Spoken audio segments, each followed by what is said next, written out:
নমস্কার বন্ধুরা, আশা করি ভালো হয়েছে, ভালো আছেন আপনারা।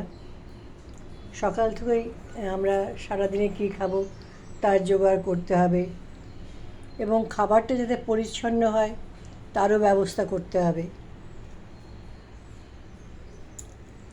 এটা দেখছেন ভিনিগার। আমরা যতগুলি সবজি আগে এতটা আমরা সচেতন ছিলাম না, একবার ধুয়ে নিতাম, কিন্তু এখন একটু সচেতনতা বেড়েছে।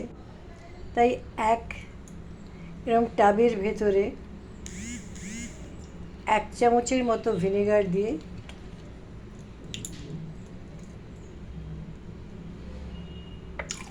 ভিজিয়ে রাখলাম।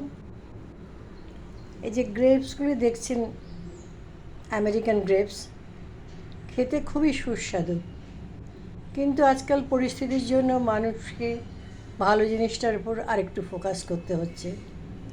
এতেও দেখুন একটু ভিনেগার দিয়ে এটা ঘন্টাখানেক ভিজিয়ে রাখবো, তারপর পরিষ্কার জলে ধুয়ে নিয়ে ইউজ করব। আপনারাও কিন্তু তাই করবেন। পলিউশন অত্যন্ত বেড়েছে, আমাদের সচেতন থাকতে হবে।